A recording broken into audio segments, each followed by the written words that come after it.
let's listen.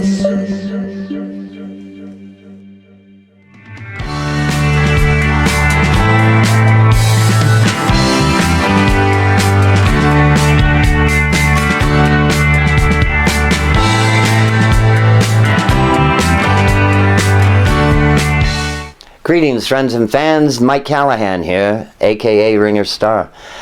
I grew up in Detroit and went to St. Cecilia's Catholic school, and I had 5 sisters, and we moved out of Detroit in 1968. We moved to Livonia.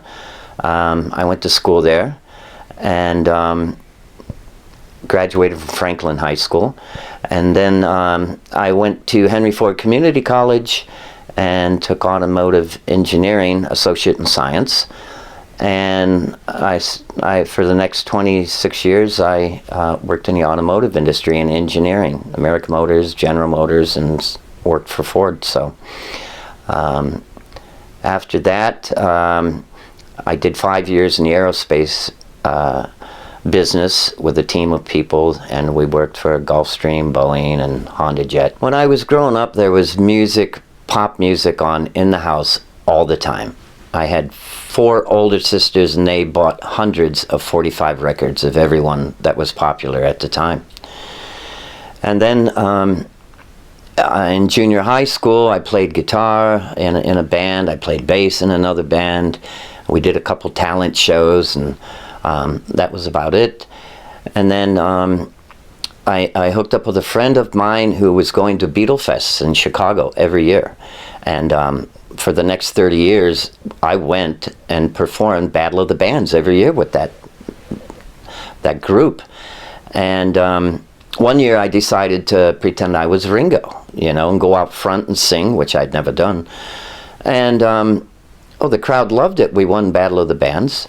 And I walked off stage, and this guy comes up and says, "I'm having a Beatle Fest in Arkansas. I need you to come down." And I thought, wow. And he just wanted me to stay in character, not perform or anything. And I did that, and he said, "You should think about being a tribute artist, And I thought about it, and the aircraft business stopped.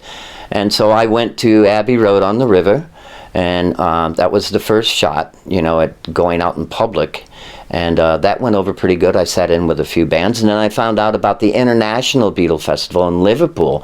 It was a tour for 2 weeks. You could go to London and Liverpool. And so I went, and that's when my career took off. John Keats put me on stage without even hearing me sing in front of 2,000 people at the Liverpool Philharmonic, along with Mark Hudson, Ringo's producer. Joey Mullen was in the band from Badfinger. And that jump-started my career. If John hadn't put me on stage, I don't think this would have happened to the magnitude that it did, because there were Beatle festival directors from all over the world that go there scouting for new talent. And I was the new kid on the block because I was a current-looking Ringo that played the drums and sang. And for the next 7 years, I was in 7 countries multiple times. And I've gathered 18 supporting all-star bands in that journey. I knew at some point that this traveling all over the world to these different Beatle festivals, that it wouldn't last forever, and that I'd have to get my own band together if I wanted to continue this and compete with other tribute artists. So I ended up getting a band in Wichita, and one in Rochester, Minnesota, and now I have one based here in Detroit, the Peace Band. And we've got a couple really cool shows up. It's a great concept. It's a Paul McCartney, Ringo Starr tribute night. It's the Paul McCartney Project and Ringo Starr. I'm opening for them a night of the Living Two Beatles, tribute, and I hope it grows legs. I love the concept, of something like that. And then during the summer months, I'll be on and off at a local outside venue on a river. It's on the Clinton River, called the Octopus's Beer Garden. Kind of been my home base since they built that place. And I just hope I continue to get gigs. I love what I'm doing, and I love Ringo Starr. Like no other, baby, like no other kind. wanna be your man. I wanna be your man. I wanna be your man. I wanna be your man.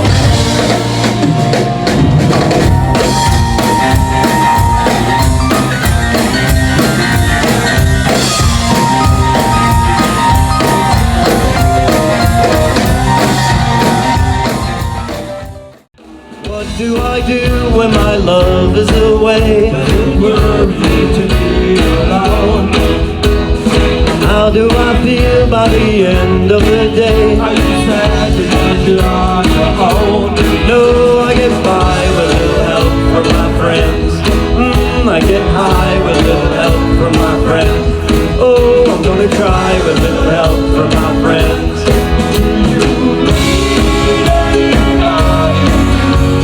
I just need someone to love.